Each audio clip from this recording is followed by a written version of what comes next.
Welcome to AP 39 TV. తమ మతాన్ని ఆరాధిస్తాం, పరమతాన్ని గౌరవిస్తాం అనే ప్రస్తుత సమాజంలో మనం ఉన్నా కూడా కొంతమంది వ్యక్తులు దాన్ని పెడచెవిన పెట్టి అసాంఘిక కార్యక్రమాలకు పాల్పడుతున్నారు. మనం చూసుకున్నట్టే ప్రస్తుతం అనంతపురంలోని ఇక్కడ బరియల్ గ్రౌండ్ మైదానంలో ఇక్కడ ముస్లింల మసీద్ అనేది ఉంది. అందులో కొంతమంది వ్యక్తులు నిన్నటి రోజున మందు తాగి అసాంఘిక కార్యక్రమాలకు పాల్పడుతున్నారు. ఇక్కడ ప్రస్తుతం మనం ముస్లిం మత పెద్దలు ఉన్నారు, వారు అడిగి మరిన్ని వివరాలు తెలుసుకుందాం. చెప్పండి సార్, ఇక్కడ నిన్న మీ మందాయి అసాంఘిక కార్యక్రమాలు చేపడుతున్నారని చెప్పారు కదా, దాని గురించి. ఇప్పుడు ఒక మనిషి పుట్టిన తర్వాత జననం నుండి మరణం వరకు ప్రశాంతత అనేది ఉండదు. మరణం తర్వాత ప్రశాంతం ఉంటుంది. మా ఇస్లాం చట్టం ప్రకారం ఇక్కడ మాకి ప్రశాంతత అనేది దొరికేది ఇక్కడే. ఇటువంటి టైంలో ఈడ అసాంఘిక కరపరాలు జరుగుతున్నాయంటే దీనికి టేకేకర్ ఏం చేస్తున్నాడు, ముతవల్లి ఏం చేస్తున్నాడు, ముతవల్లి ఏం చేస్తున్నాడు అర్థం కాకుండా ఉంది. ఇప్పుడు యూజేసీ అని అనంతపురంలో కొంచెం ఏ సన్న విషయం జరిగినా కానీ రాద్ధాంతం చేసే వివిపి బ్యాచ్ ఒకటి తయారైంది. వాళ్ళు కానీ ఈరోజు వరకు ఏం స్పందన లేదు. వేరే సన్న విషయం చేయమంటే అధికార పార్టీ ఎమ్మెల్యే మీదకి పోమంటే జయ్యన్ నాగంపాములు పోయినట్లు పోతారు. ఈరోజు ఇంత పెద్ద ఇష్యూ జరుగుతుంది. మన ప్రశాంతత పడుకుండే స్థలం ఇది. ఈడ ఎంత పవిత్రంగా చూసుకోవాలా మనము. యాక్చువల్గా ఈ ఖబరస్థాన్లో మసీదు నిర్మాణం చేయకూడదు. యాజ్ పర్ షరియత్ ప్రకారం మసీద్ నిర్మాణం చేసి పెట్టినాడు. దాని సంరక్షణ ఏమైనా జరుగుతుందా? ఆ మసీద్ ముందే కూర్చొని మందు తాగి ఆ విజుల్స్, ఫోటో విజుల్స్ వస్తుంటాయి. మా ముస్లిం సమాజం ఎక్కడ పోతుంది ఏం కదా. 80,000 మంది ముస్లిమ్స్ ఉన్నారంట అనంతపురంలో. యా ముస్లిం కూడా బతుకున్నట్లు నాకైతే తెలియడం లేదు. ఇంత పెద్ద కార్యకలాపాలు అటు చూడండి. భూమిలో నుండి పుర్రెలు బయటకు వస్తూ ఉన్నాయి. ఇస్లాంలో అట్లా పుర్రెలు బయటకు వచ్చే సంస్కృతి మేము ఏడా చూసింది లేదు. నాకు 55 సంవత్సరాలు. ఇంతవరకు ఇంతకుముందు కూడా టేక్ కేకర్ మరి చాలా మంది పనిచేసినారు ఇక్కడ. ఎవరే కానీ ఇంత గలీజ్గా ఎప్పుడు చేసుకోలేదు. ఇది చాలా ఇది అయితే దీనికి మూల్యం చెల్లించాలా. ఈ షకిల్ షిఫీ అనే ఎక్స్ సాని ముత్వల్లి దీనికి మాకు సమాధానం చెప్పాలా. లేని పక్షంలో జామియా మస్జిద్ పరిరక్షణ సమితి ఆధ్వర్యంలో మేము ఉద్యమాలకు రెడీ అవుతామని. ఇక్కడ చూసుకున్నట్లయితే ఇక్కడ 2 ముందే పెట్టారు బోర్డ్స్. ఇది ముందే రిజర్వ్డ్ అని. ఇలా మీ మతంలో ఉందా? మా ఇస్లాం చట్టం ప్రకారం యాడా రిజర్వేషన్ కానీ లేదు. ఇది సామాజిక ఖననం చేసే ఖబరస్థాన్. ఇది ఎవరో భేద సాదా ఎవరన్నా చేసుకోవచ్చు. ఇంతవరకు ఇస్లాం చట్టంలో కానీ, షరియత్లో కానీ, మారిఫత్లో కానీ ఇట్లా రిజర్వేషన్ చేసుకుంటే లేదు. తన సొంత భూమి 400 ఎకరాలు ఉన్నాయి ఆలమూరులో.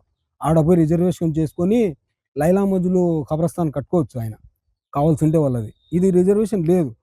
ఇప్పుడు మా ఇస్లాంలో ఒక తూరి ఏలెత్తి చూపిస్తే అతను ఉండేకి అర్హత లేదు. ఈ తండ్రి కొడుకులకి అసలు సిగ్గు, శరము రక్తంలో ఇది ఉన్నట్లుగా నాకైతే ఏం అనిపించడం లేదు. 44 సంవత్సరాలుగా చీ తూ అని జనాలు మా ముస్లిం సమాజం తిడుతున్నా కానీ వాళ్ళకి కొంచెం కానీ సిగ్గు శరమే లేదు. వాళ్ళకి ఆపాదించుకుంటే తిరుగుతుంటాడే కానీ సొంత నేను లోపల తొంగి చూసుకో. ఇస్లాంలో ఇదేమన్నా ఉన్నాయా? ఇట్లాంటి ఏమన్నా ఉన్నాయా? పోయి ఆలుమూరులో పోయి ఒక పెద్ద ఆలిషాన్ కట్టుకో. దాన్ని ఎవరేం కాదనరు. ఇప్పుడు ఉండే ఖబరస్థానే సాల్కొస్తాను దాంట్లో తీసుకొచ్చి మసీద్ నిర్మాణం చేసి. అసలు షరియత్లో ఖబరస్థాన్ మీ ఖబర్ల మీద నమాజ్ మసీద్ కడితే ఆ ఇమారత్ పలగొట్టే హక్కు కూడా ఉంది. నువ్వు ముఫ్తీలు అడగవు, మౌల్వీలు అడగవు, ఏమి అనుకోకుండా నీ సొంత నిర్ణయాలు తీసుకుంటావు. ఇప్పుడు మా ఎమ్మెల్యే గారి ఆధ్వర్యంలో కాంపౌండ్ వాళ్ళకి ఎన్నో లక్షలు కేటాయించింది. ఏం రక్షణ ఉంది మా ఖబరస్థానికి? నువ్వు అన్ని డబ్బులు తీసుకుంటే మా ఎమ్మెల్యే ద్వారా ఖబరస్థానికి అంతా ఏం రక్షణ ఉంది? అవుచారు నువ్వు కట్టిన మసీద్ ముందరే అభిపత్రం చేసి మందు తాగుకొని కూర్చొని లేచిపోతారు. తెల్లారితానే జనాలు వస్తున్నారు, ఫోటోలు తీసుకుని పోతున్నారు. నువ్వు ఏం అభివృద్ధి చేసినట్లు మాకైతే అర్థమే కాకూడదు. ఇలాంటి చీకటి సామ్రాజ్యం మన దేశంలోనే కాదు, ఈ భూ ప్రపంచంలో ఎవరు కానీ ఉండరు. అంత నీచమైన తండ్రి కొడుకులు వీళ్ళు. మా ఇస్లాం సమాజంలో తలదించుకుంటున్నాం. ఇట్లా వాళ్ళు ఎట్లున్నారా ఇంకా పుట్టి ఇంకా వీళ్ళు అనిపించుకుంటా అన్నారు. మాకే సిగ్గు చెట్టు అనేక మాకే సిగ్గు అవుతాను. ముస్లిమ్స్లో ఒక కమిటీ అనేది ఉంటుంది కదా, ఆ కమిటీ దృష్టికి ఈ ఇష్యూని తీసుకెళ్లారా మీరు? ఇప్పుడు 44 సంవత్సరాల నుండి మా జామియా మసీద్కి బైలా ఉంది. బైలా అంటే ప్రతి 3 సంవత్సరాలకు ఒకతూరు ఎలక్షన్ జరగాల. అప్పుడు కరీముద్దీన్ ముతవల్లిగా ఉన్నప్పుడు 1954లోనే దీనికి ఒక చట్టం ఆమోదం చేసిపోయినారు. బైలా అని రాసి పెట్టిపోయినారు. ప్రతి 3 సంవత్సరాలకు ఒకతూరి ఎలక్షన్ జరపాలా అని ఒక తీర్మానం అనమాట. అప్పుడు కమిటీ ఉన్న వాళ్ళంతా 44 ఏళ్ళైంది. ఇది ముతవల్లి షఫీవుల్లా అయినప్పటి నుండి ఆయన ఏకఛత్రాధిపత్యం. కమిటీని మాట్లాడినాడు, కమిటీకి చూపిడు, లెక్కాచారం లేదు. యుద్ధమాలు చేసి సాల్ అయిపోయింది. ప్రీవియస్ గవర్నమెంట్‌లో అతన్ని బర్తరఫ్ చేసి ఒక సంవత్సరము ఈఓ గారి ఆధ్వర్యంలో వర్క్ జరిగింది. సంవత్సరానికి 10,00,000 ఆర్థికం చూపించి పెట్టినాం. వక్ఫ్ బోర్డ్ వాళ్ళు 50,000 మా ఈఓ గారి ఆధ్వర్యం 50,000 ఇచ్చిపోతే 3 పండగలు చేసినాం. 2 బక్రీద్‌లు, ఒక రంజాను, మిలాదున్ నబీ పండగ చేసి 10,00,000 రూపాయలు మేము ఆదాయం చూపించినాం. ఇతనికి రీఇన్‌స్టేట్ చేసేటప్పుడు ఆయనకి ఆ లెక్క మేము అప్పజెప్పినాం. అట్లా ప్రతి సంవత్సరం 44 సంవత్సరాల నుండి ఎన్ని లక్షలు మిగిలి ఉండల్లా. ఇంతవరకు జమాత్‌కి ఒక రూపాయి చూపియడు. వక్ఫ్ బోర్డ్ తరపున ముతువల్లి అయినాడు. వక్ఫ్ బోర్డ్‌కి లెక్కాచారం చూపిస్తాడు. వక్ఫ్ బోర్డ్ వాళ్ళకి లెక్కాచారం చూపిస్తాడు. వాళ్ళకి 7% కడతాడు. వాళ్ళ పని వాళ్ళు అయిపోతుంది. ఇతని పని ఇదే ఇతనిది. వాళ్ళకేం అవసరం లేదు. వాళ్ళకి వక్ఫ్ బోర్డ్ వాళ్ళకి 7% కట్టాల. అంతే. వాళ్ళు కట్టుకుంటాడు. మిగతాది లగ్జరీగా ఒక గవర్నర్ తిన్నట్లు తింటాడు. ప్రతి నెల నా అంచనా ప్రకారం నా దగ్గర గణాంకాలతో సహా ఉన్నాయి. ప్రతి నెల 3.5 నుండి 4 లక్షల రూపాయలు తింటాడు. ఎవడన్నా ఛాలెంజ్ చేస్తా, నేను వచ్చి అధికారికంగా నా దగ్గర లెక్కాచారం ఉంది, నేను చూపిస్తాను. యా గవర్నర్‌కి ఉంటుంది 3.5 లక్షలు, 4 లక్షల రూపాయలు ఉత్త డబ్బులు. ఒక 10 కోట్ల రూపాయలు పెట్టుబడి పెడితే దాన్ని కాసుకొని నెల అయితాన్ని తిరుక్కొని దాన్ని సంపాదించడం, వడ్డీ తీసేయి, కమిషన్లు తీసేయి, గవర్నమెంట్ ట్యాక్స్ కట్టి మనం ఏదన్నా మిగిలింది మనకి. నలుగురు లేకుండా ఒక రూపాయి పెట్టుబడి లేకుండా ప్రతి నెల 3.5 నుండి 4 లక్షలు తింటాడు. మళ్ళా వక్ఫ్ బోర్డ్ నుండి 10 మంది గుమాస్తాలు ఆ సర్వీస్ చేసేదానికి. ఇంకా ఆయన ఎందుకు ఇచ్చి పెట్టుకుంటాడు 10? నువ్వు కాళ్ళతో తన్ను. బక్రీద్ పండగ సందర్భంలో ఊర్లో జనాలంతా మెడతో కొట్టి బయట నూకిరి. అయినా కానీ ఆయనకి సిగ్గు లేదు, శరం లేదు. ఇస్లాంలో ఒక తూరి నువ్వు వ్యక్తి మంచోడు కాదు అంటే అతను వెంటనే రిజైన్ చేసి మా ప్రవక్త గారి కాలం నుండి వ్యక్తికి ఏలెత్తి చూపిస్తే వాడు అప్పుడే రిజైన్ చేసి వెళ్ళిపోవాలా. అట్లా సంస్కృతి మా ఇస్లాం. అట్లా దాంట్లో ఈ చీడపురుగులు ఎట్లా వచ్చి పడ్డారేమో కానీ ఆ మహానుభావులు ఎవరో ఆయన సాబ్ అనే మహానుభావుడు, అతని సంతానం ఎవరు లేరని చెప్పి జామియా మసీద్ ట్రస్ట్కి తన యావత్ ఆస్తి మా జామియా మసీద్కి రాసిపోయినాడు. వీళ్ళు కానీ షఫీవుల్లా కానీ, షకీల్ షఫీ కానీ, వాళ్ళ తండ్రి గారు రహమతుల్లా కానీ, వీళ్ళ కమ్మూరు కుటుంబంలో ఎవరే కానీ ఒక 5 సెంట్లు భూమి, 1 సెంటు భూమి ఆడన మా ముస్లిం సమాజానికి వాళ్ళు దానం చేసినారంటే నేను వాళ్ళ జీవితాంతం నా బతుకు ఉన్నన్ని దినాలు వాళ్ళ దగ్గర సర్వీస్ చేస్తాను. ఒక్క రూపాయి కానీ సాధన చేసింది లేదు. రాజ్యసభ సభ్యు అయినప్పుడు జనాల పక్షం నిలబడిన ఎంపీ రాజ్యసభ సైఫుల్లా సాబు జనాల పక్షం నిలబడి ఈ నిర్మాణాలన్నీ ఆయన ఆధ్వర్యంలో జరిగినాయి. ఆ ప్రజాపక్షాన్ని నిలబడినాడని చెప్పి అతని కొడుక్కి అవమానం చేసి అతని సావుకి మొదటి కారణమైనాడు ఇతని వ్యక్తి. ఆ కాలంలో ఎమ్మెల్యే ఎలక్షన్ ఒక దినపత్రిక ఆధారంగానే మాట్లాడతా, ఇండియా టుడే ఆధారంగా ఆయన రహమతుల్లా అనే వ్యక్తికి చచ్చిపోయి ఉన్నాడు. మా మిత్రుడు ఆ పక్క ఉన్నాడు. మా మిత్రుడు తను సూసైడ్ చేసుకున్నాడు. ముస్లిం సమాజానికి ఓ ముస్లిం క్యాండిడేట్కి మీ ఎమ్మెల్యే టికెట్ కేటాయిస్తే సొంతం తమ అన్నయ్య నువ్వు అతని ద్రోహం చేస్తేవి. ఆ తండ్రికి ఈ రోజుకి శోభ ఉంది. కొడుకు మరణం ఈ రోజుకి ఆ తండ్రి జీర్ణించుకోలేకపోతున్నాడు. ఆ కొడుక్కి తండ్రి లేకుండా చేస్తేవి. ఈ కాలం ఊరికే పోదు, అది తిరిక్కొని వస్తుంది. వెయిట్ చేస్తుండాలి అంతే. మీరు క్వశ్చన్ అనేది రైజ్ చేశారు. కబ్రస్థాన్లో మసీద్ కట్టకూడదని చెప్పారు. అటు సైడ్ ఒక మసీద్ ఉంది, ఇటు సైడ్ ఒకటి ఉంది. ఈ కట్టకూడదని ఏ ఆధారంతో మీరు కట్టకూడదని చెప్తున్నారు? కట్టకూడదు ఆధారం అంటే ఈ కాంపౌండ్ అంతా కబ్రస్థానికి కేటాయించింది. ఇది పూర్వం నుండి కబ్రస్థాన్ మెయిన్ గేట్ ఇదే. జనావాస పెరిగినప్పటి నుండి అది అట్లా పెరిగిపోయింది. ఈ తరపు నుండి ఇవన్నీ ఖబర్లో ఇవన్నీ ప్రతి ఒక్కరు ఖననం చేసినదే ఇదంతా. ఇంతకుముందు మున్సిపాలిటీ డబ్బులతో బయట నుండి ఎవరన్నా ఖననం జరిగితే వాళ్ళకు స్నానాగినా చేసేకి మా మాజీ వైస్ చైర్మన్ ఫఖరుద్దీన్ సాబ్ గారి కౌన్సిల్లో వాళ్ళ మున్సిపల్ కౌన్సిల్ డబ్బులతో ఇది ఒక నిర్మాణం జరిగింది. ఆ నిర్మాణం కూడా మున్సిపాలిటీ వాళ్ళకి తెలియకోకుండా పీరు కూల్చేసినారు. వీటి నుండి వాటి వరకు ఈ బుజుర్గులు వీళ్ళంతా సామాజిక వర్గానికి చెందిన వాళ్ళు. సాయినగర్ 6th క్రాస్లో వాళ్ళ కుటుంబాలు అన్నీ ఉన్నాయి. వాళ్ళంతా వాళ్ళ కులవృత్తి జీవనాయుధము తప్పిడి చేసుకుని భిక్షాటన చేసేవాళ్ళు. వాళ్ళకి మేము సై అంటాం. వాళ్ళ ఖననాలు చేసేవన్నీ వాళ్ళవే ఖబర్లు. వీటి నుండి ఆటి వరకు వాళ్ళ ఖబర్లన్నీ మీరు ధ్వంసం చేసి మసీద్ నిర్మాణం యాజ్ పర్ షరియత్ ప్రకారము ఖబర్ పైన నిర్మాణం చేయాలంటే ముఫ్తీతో పర్మిషన్ తీసుకోవాలా. మీరు ఒక ముఫ్తీ పర్మిషన్ ఇస్తాడు. దీనికి ముఫ్తీ తప్ప వేరే వాడు ఎవరు సమాధానం చెప్పలేరు. నేను 4 ముఫ్తీలకి అడిగినాను నేను ఈ నిర్మాణం జరిగేటప్పుడే. అనంతపూర్లో 80,000 మంది ఉన్నారు. ముసల్మాన్లు అంతా చనిపోయినారు. బతికి ఎవరు లేరు. ఎవరికే కానీ రోషం పాశం ఏంది లేదు. షరియత్ హట్టి పని జరుగుతుంటే షరియత్ వ్యతిరేకంగా పనిచేస్తే ఇస్లాంలో వానికి అసలు భయంకరమైన శిక్ష ఉంటుంది. మా ప్రవక్త చెప్పిన ఆధారాల ప్రకారం అసలు ఈ నిర్మాణం చేయకూడదు, దీన్ని కూల్చేలా, దీన్ని ఏమంటే నిర్మాణం చేసినాడు. దీనికి కొన్ని ఇన్స్ట్రక్షన్స్ ఉంటాయి, షరతులు ఉంటాయి, షరతులు ఉంటాయి. దాని ఆధారంగా దీన్ని నిర్మాణం చేయాల. ఒక 10 అడుగులు ఎత్తులో నిలబెట్టి మధ్యలో మంచి ఈటి ఆడికి తిరిగేసి చేసి దాంట్లోనే కట్టుకోవాలా. నీకు అవసరం ఉంది అంటే. కూసంత దూరంలో మసీద్ ఉంది, ఆ మసీద్లోనే జనాలు నిర్మాణం చేసుకుంటే లేదు. ఇవన్నీ ఖబర్లు ధ్వంసం చేసి షరియత్ జరిగి నువ్వు నమాజ్ చదువుతున్నాడు. ఈయన నమాజ్ కూడా కాదు. ఇప్పుడు నేను చెప్తాను పవిత్రమైన ఖబర్స్థానం నిలబడి చెప్తా, ఈయన నమాజ్ చదివి ఎవరు నమాజ్ కూడా నమాజ్ కాదు. దీంట్లో ఎగ్జాంపుల్ చూడండి, ఇంత పవిత్రంగా ఇతను ఉన్నాడు, ఇతని ఆధ్వర్యం ఇతను తోడు ఉన్న వాళ్ళు ఇతని బంధువర్గం ఏడంతా ఉండరా? ఎవరెవరు ఉంటాడు, అతని దగ్గర ఏదో అంత ఇంత ఉంది కాబట్టి నిర్మాణం చేసుకున్నాడు. నాట్లో లేనివాడంతా ఖననం చేసి లోపలంతా ఉంటాయి. ఇవన్నీ వీటి నుండి మొదలైనదే ఖబర్స్థాన్. వీటి నుండి పాతూరుకు మెయిన్ ఇదే. వీటి నుండి తర్వాత ఆడ మనము ఈద్గా ఉండింది. ఈద్గా మైదానం వచ్చిన తర్వాత ఆ పక్కకి వెళ్ళిపోయినాం. ఆ ఈద్గా ఉండే స్థలంలో వాళ్ళు మసీద్ చేసుకున్నారు. వాళ్ళకి అవసరం ఉందని. యాక్చువల్గా అది నూరానీ మసీదు, ఈద్గా. అది మేము పిల్లప్పుడు వచ్చేటప్పుడు ఈద్గా. దీంట్లోనే మేము ఈద్కి నమాజ్ చదివేవాళ్ళము. ఈద్గా స్థలం వచ్చిన తర్వాత దాన్ని వాళ్ళు ఏం చేశారు, మన కొంతమంది అశోక్ నగర్ వాళ్ళు చందా వేసుకొని కొంచెం స్థలం కొనుక్కొని, పక్కన స్థలం కొనుక్కొని, ఆ స్థలం లేకపోయింది, దావ లేకపోయింది. అది ఆడెవరో వాళ్ళంతా జనాలంతా చందాలు వేసుకొని స్థలం కొనుక్కొని వాళ్ళు మసీద్ నిర్మాణం చేసుకున్నారు. వాళ్ళకి అవసరం బట్టి కాబట్టి నమాజ్ చదువుకుంటే తీసుకున్నారు. అప్పుడు ఆ ఈద్గా ఉండింది కాబట్టి దాన్ని నమాజ్ చేసుకున్నారు. కూసంట దూరంలో మస్జిద్ పెట్టుకుని మళ్ళీ మస్జిద్ నిర్మాణం చేసినావు. ప్రజాధనము, పబ్లిక్ ధనము, వక్బోర్డ్ ధనము వృధా చేస్తూ ఉండవు. నువ్వు షరియత్లో లేని పనులు చేసిన తర్వాత నీకు ఆడ నమాజ్ ఎవరు తెలియకున్నాడు వచ్చి నమాజ్ చదివిపోతాడు. నీదో నువ్వు ఇప్పుడే కానీ రోజా మెహర్షర్లో ప్రవక్త అల్లా ముందర మీ ఇద్దరు తండ్రి కొడుకులు సమాధానం ఇయ్యల్లా. మేము బతికి ఆ రోజు మా మీద ప్రశ్న, ఈ ప్రశ్నకు నేను ఆ రోజు జవాబిస్తా. ఇది నేను ఖండిస్తాన్నా.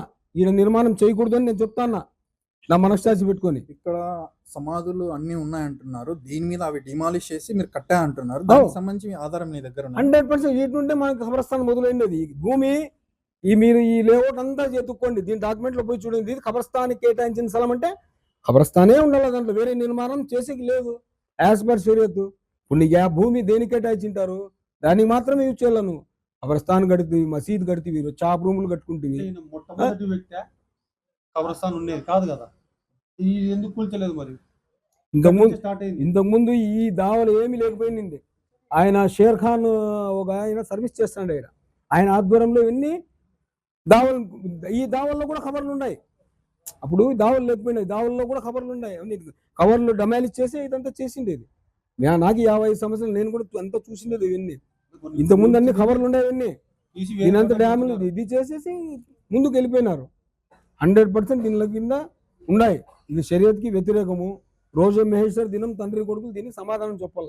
దీనికంతా మనమంతా సాక్షులు. గ్యారంటీ ఆ రోజా మెహేశ్వర్లో మొహమ్మద్ ప్రవక్త ముందర ఇదంతా మనమంతా సమాధానం చెప్పాలి. వాళ్ళు నిలబడతారు, వాళ్ళ కేటగిరీ ఉంటుంది, సపరేట్ ఉంటుంది, కోర్టులో ఉంటుంది చూడు, దాంట్లో వచ్చి నిలబెడతాడు. దేవుని సొమ్ము తింటారు, అధికారంగా తింటారు. నా దగ్గర అన్ని ప్రూఫ్లు ఉన్నాయి. వాళ్ళు ఎప్పుడైనా కానీ ఛాలెంజ్ చేస్తారు. చర్చకు వస్తే నేను ప్రూఫ్లతో సహా ముందుకు వస్తా, రమ్మనండి. ఎవరో పెద్దవాళ్ళు తీసుకొచ్చి ప్రూఫ్లో కూర్చోవండి. ప్రతి నెలగా లగ్జరీగా 3.5 నుండి 4 లక్షల రూపాయలు తింటాడు. అదే కాక నా దగ్గర లెక్కలతో సహా గణాంకాలతో సహా నేను నిరూపిస్తా. ఇది నా ఛాలెంజ్. ఖబరస్థాన్ నిలబడి చెప్తున్నా. యూత్ వింగ్ గౌరవ అధ్యక్షుడిగా నేను మాట్లాడుతున్నాను. చాలా మంది ప్రజలు నాకు తెలిపినారు కాబట్టి నేను వచ్చి అంత ఎంక్వైరీ చేస్తే చాలా ఘోరాది ఘోరంగా ఉంది. ఇడంతా ఇక్కడ ఈద్గా మైదానము కేవలం నమాజ్ చదివేకుంటుంది. కేవలం నమాజ్ చదివిన తర్వాత రంజాన్ నెలకి, బక్రీద్ నెలకి నమాజ్ చదివిన తర్వాత, ఈద్ నమాజ్ చదివిన తర్వాత గేట్లు ఇస్తారు. అక్కడ క్రికెట్ టర్ఫ్ బాడిగిచ్చి ఆడ క్రికెట్ ఆడే వాళ్ళు వచ్చి పాస్ పోసి, అది ఎంత బాధ ఉంటుందంటే వాన నీళ్ళలో ఆ పాస్ కలిపి మనం నమాజ్ చదివే ఏరియా గ్రౌండ్ లెవెల్ వస్తుంది. అందుకే దేవుడు కూడా రంజాన్ నెలలో వాన కుట్టిస్తున్నాడు. దానికి క్లీన్ కావాలండి. మొన్న బక్రీద్కి కూడా వాన వచ్చింది. దయచేసి నేను ఒకటే కోరుతున్నాను పెద్దోళ్ళకి, ఈయన చేసే తప్పులకి. ఈద్గా మైదానము డిస్టిక్ నుంచి వస్తారు ఇక్కడ నమాజ్ చదివేకి, ఎక్కడెక్కడో ఉద్యోగాలు చేసుకుంటున్నారు. వాళ్ళకంతా నమాజ్ చదివే స్థలం లేని చోట క్రికెట్ టర్ఫ్ బాడీ ఇవ్వడం తప్పు. అది కేవలం నమాజ్ చదివే స్థలం. ఈడ ఖబరస్థాన్ అంటే బరియల్ గ్రౌండ్ అంటే సమాధులు పూడ్చేకే స్థలాలు లేవు. షాపింగ్ కాంప్లెక్స్ కట్టి దానికి ఆధికం. ఇది కమర్షియల్ కాదు, ఇది రెసిడెన్షియల్ కమర్షియల్ అనేది ఒకటి ఉంటుంది. ఎక్కడ కమర్షియల్ ఏరియా అది? ఇది burial ground for use for only చనిపోయిన వాళ్ళకే. అది ఈద్గా మైదానం అంటే ఓన్లీ నమాజ్ చదివేకే. కమర్షియల్ బిజినెస్ చేస్తున్నాడు. వెంటనే ఈయన టీడీపీలో రిజైన్ చేసి మళ్ళీ టీడీపీ నాయకుడు అని చెప్పుకొని మా పార్టీ మర్యాద కూడా తీస్తున్నాడు కాబట్టి నాకు చాలా బాధ అవుతుంది. దగ్గుబాటి వెంకటప్రసాద్ అన్నకు ఒకటే కొడుతున్నాను, దీని గురించి సీరియస్నెస్ తీసుకొని పుల్ల నాగరాజన్న గారు మరియు కేశవ అన్న మినిస్టర్ గారు అందరూ పెద్దలు దీని గురించి కేర్ తీసుకోవాలి. మా పార్టీ పేరు చెడ్డ పేరు తెచ్చి పెడుతున్నారు వీళ్ళు. దక్షిణమే దీని గురించి మంచి కమిటీ వేసి ఆ మసీద్లో పెద్దలు ఎవరున్నారో నమాజ్ చదివాళ్ళు ముక్తతీళ్ళు వాళ్ళతో చర్చించి వక్ఫ్ బోర్డ్ వాళ్ళకి పిలిచి మంచి కమిటీ ఎలా ఇతను చేసిన అరాచకాల మీద ఇన్స్పెక్షన్ కూడా చేసి ఎంక్వైరీ చేసి న్యాయం చెల్ల ముస్లిం అనంతపురం ఆదోనిలో ఇలాగే ఒక ముతువల్లికి ఎమ్మెల్యే గారు ఇలాగే ఆదోని ఎమ్మెల్యే ఇలాగే ఒక కమిటీ వేసి ముస్లిమ్స్కి న్యాయం చేసినారు. ఇక్కడ కూడా అనంతపూర్లో ఉండే ఎమ్మెల్యే దగ్గుబాటి ప్రసాద్ అన్నకి నేను కోరుతున్నాను, మీరు కూడా సేమ్ ఆదోనిలో జరిగిన ఈయన చేసిన రిజైన్ లెటర్ టీడీపీ పార్టీకి చేరి ఈయన రిజైన్ ఇచ్చినాడు. ఎందుకు ఇచ్చినాడు? పార్టీకి సస్పెండ్ చేయలేదన్న, నాకు ఈ పార్టీనే ఇష్టం లేదని చెప్పి రిజైన్ చేసి గవర్నమెంట్ వచ్చినాక ఈరోజు పార్టీలో ఉన్నానంటావా? మళ్ళీ పార్టీలో ఎమ్మెల్యే ఫోటో లేకుండా పుల్ల నాగరాజ్ అన్నదే కేవలం పెట్టి చిచ్చు పెడుతున్నావు. పార్టీలో కూడా నువ్వు పార్టీలో పెడుతున్నావు, మతంలో పెడుతున్నావు, కబ్రస్థాన్కి వదలడంలే, నువ్వు ఈద్గాకి వదలడంలే. అయ్యా నీ వయసు అయిపోయింది, కొంచెం మారు దయచేసి. నువ్వు మీ అమ్మ నాన్నకు రిజర్వేషన్ చేసినావే, ప్రతి ముస్లిం సావ్ ఏడరాళ్ళ జన్నతుల్ మాల జన్నతుల్ బఖీలో రాళ్ళ. అక్కడ పోయి చనిపోవాలని కోరిక ఉంటుంది కానీ నువ్వు ఏంటి రిజర్వ్ చేసుకుంటున్నావు? హిందువులు కూడా రిజర్వ్ చేసుకోరు, ఎందుకంటే సలాలు అందరికీ సరిపోవు. నువ్వు కింద నుంచి వచ్చినా పై నుంచి మీ అమ్మ నాన్నకు రిజర్వ్ చేసేకి తప్పు తెలుసుకొని పార్టీ ఎమ్మెల్యే గారు ఆ 2 సమాధులు రిజర్వేషన్ తీసేయండి, లేదంటే అందరికీ రిజర్వేషన్ ఇలా ఎంజేసి గౌరవ అధ్యక్షుడుగా మాట్లాడుతారు. मेरा नाम तबरेज। गए साल भी हमें आगो एक इश्यू के ऊपर फाइट करे थे, वो बिल्कुल रिपीट हुई है। हैंग का टेक केयर बावा वाली उनके उस्ताद आगो शिगिल शफी मुतवली साना मुतवली दो ने बाप बेटे इन पूरे हैं हुकूमत उनके बरा उनके हिसाब से चलाती हैं पूरा। ये खबरसाना नहीं है, शराब का अड्डा है। इसी अव्वल भी मैं आगो 2 नौजवान बच्चे यूट्यूबर हैंगा बैठ को दवा पी लेते इशू करे तो हंगामा करे। वो बेटे बच्चे इंस्टाग्राम में रील्स पॉपुलर कर ले अपलोड कर ले को पूरा हुआ 2 दिन हुआ हो। ये बेटा हंग किसी भी दिशा नहीं। मैं देख को फिर को उसकी टेक केयर ले को अल्लाह को फिर को उनका माफ़ी मांगने को मैं कुछ सवाल करने का। बाबा वली क्या करता है, बाबा वली का उस्ताद शकील शफी क्या करता है? नमाजा गाते नहीं, तू बन को बैठा मुतवल्ली शरीयत के खिलाफ करता है पूरा। अब तुम्हारे माँ बाप की रिजर्वेशन करे। इस्लाम में इस्लाम का दुश्मन है फिरौन, पूरी दुनिया पर हुकूमत चलाया उन्होंने। वैसा सुनो भी है खबर रिजर्वेशन कर लिया नहीं। ये बेटा यजीद भी वैसा करता है। वो बेटा वैसा सरकार के सुन्नत को अमल करे नहीं, खिलाफ करे, इन वैसा करता है। कौन तो है क्या भाई दुनिया में जिंदे है सुना के खबर रिजर्व करते सो काम तो एक जगह बताओ मुझे दुनिया में काम तो भी आंदे। ये फिरौन यजीद भी इसके देखो शर्म पड़ती है। इनको रे बेटा हमारा बा है ना दे बोल को ऐसी हरकतें करता है, इस्लाम के खिलाफ करता है। पूरे मुतवल्ली बन को बैठा है। उन्होंने करने का काम क्या मालूम? क्रिकेट खिलाने का, बैगांग को डांस कराने का, ये उसके काम। मुतवल्ली को रूल सिंजर है शरीयत के मुताबिक से, वो शरीयत के मुताबिक ही चलना उन्होंने कहा है। लिबास में नहीं होने, लिबास नहीं, नमाज नहीं, उसके जिंदगी में एक सज्जा करेगा तो बोलोगा ना।